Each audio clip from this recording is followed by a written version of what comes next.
Welcome to my channel, Sumit Aswani. How are you? I hope you all are fine at your places.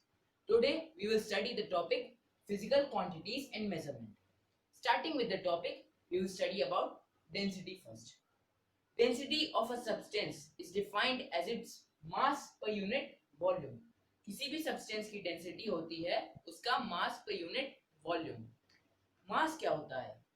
सबसे पहले हमारा ये question arise होता है. मास होता है किसी भी सब्सटेंस का भार.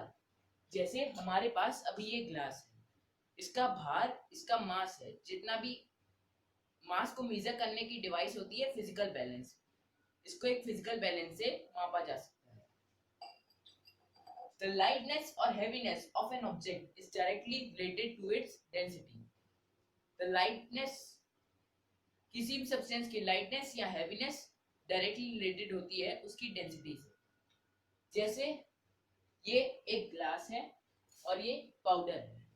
इन दोनों को कंपेयर करें तो ग्लास ज्यादा भारी होता है. Steel compare to powder, steel is more heavier than it.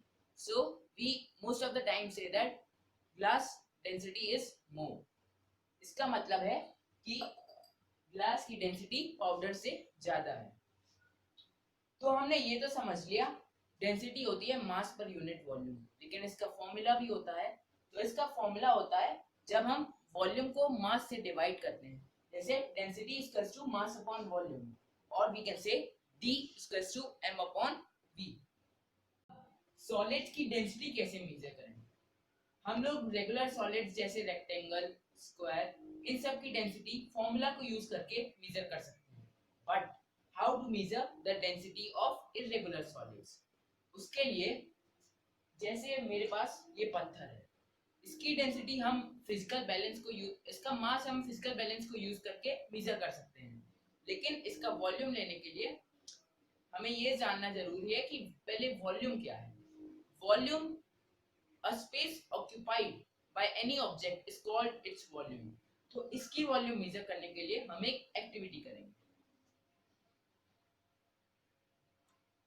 इसमें मार्किंग्स बनी हुई हैं और अंदर पानी है. अब देखेंगे इसकी जो वॉल्यूम है वो आ रही है 50 तक. हम जब इसको पत्थर को इमर्ज करेंगे इसमें तो ये बढ़ के हो गई है 59 तक. मतलब इसकी डेंसिटी आई 9 ग्राम पर सेंटीमीटर क्यूब. हमने सॉलिड्स की डेंसिटी तो मेजर करना सीख ली. अब हम सीखेंगे how to measure the density of liquids. It is very easy to determine the density of liquids. Liquids की डेंसिटी मेजर करना बहुत ज्यादा आसान होता है. हम लोग लिक्विड का मास फिजिकल बैलेंस से मेजर कर सकते हैं. जैसे हमने लिक्विड एक बाउल में रखा है, पहले हम लोग एम्प्टी बाउल का फिजिकल बैलेंस से मास निकाल लेंगे. उसके बाद लिक्विड डालेंगे बाउल में, फिर उसका मास निकाल लेंगे. फिर बाउल विद लिक्विड का मास माइनस बाउल का मास, इन दोनों को माइनस करेंगे तो हमारा आ जाएगा लिक्विड का मास. और वॉल्यूम निकालने, लिक्विड की वॉल्यूम निकालने के लिए हम ग्रेजुएटेड सिलेंडर का यूज करते हैं. अब नेक्स्ट टॉपिक है रिलेटिव डेंसिटी.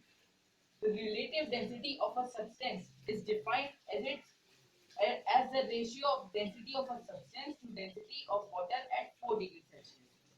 किसी भी सब्सटेंस की रिलेटिव डेंसिटी होती है. डेंसिटी हमने मेजर करना सीख ली, डेंसिटी हम मेजर करेंगे. और किसी और डेंसिटी वाटर की 4 डिग्री सेल्सियस पर उसका रेशियो वो होता है रिलेटिव डेंसिटी. रिलेटिव डेंसिटी को स्पेसिफिक ग्रेविटी भी कहते हैं.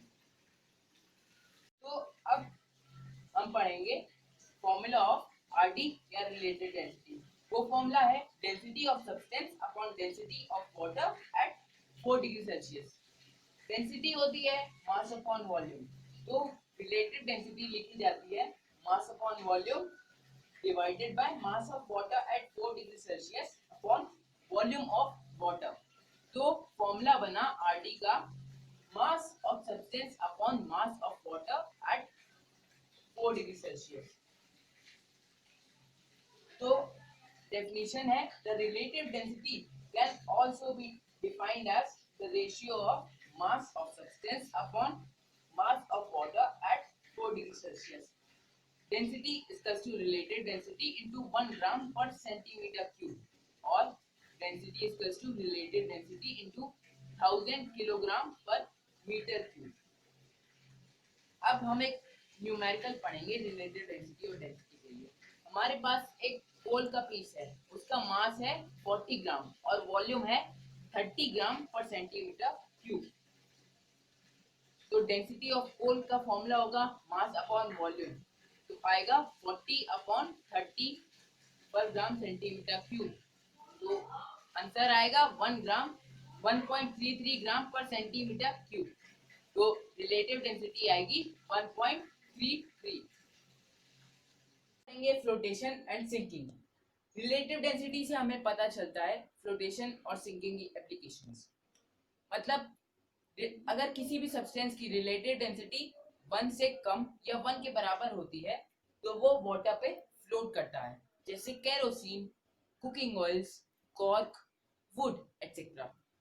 और जिन भी सब्सटेंसेस की डेंसिटी 1 से ज्यादा होती है, जैसे गोल्ड, कॉपर, आयरन, ये सब्सटेंसेस हमेशा वाटर पे सिंक करते हैं।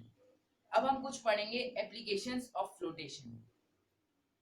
फ्लोटेशन की एप्लीकेशंस होती हैं, जैसे आपने देखा होगा जो कैंडल वैक्स आती है वो वाटर पे फ्लोट करती है। कैंडल वैक्स की डेंसिटी होती है 0.93 जो कि 1 से कम है। तो जो भी सब्सटेंसेस होते हैं जो वैक्स के बने होते हैं वो हमेशा वाटर पे फ्लोट करते हैं।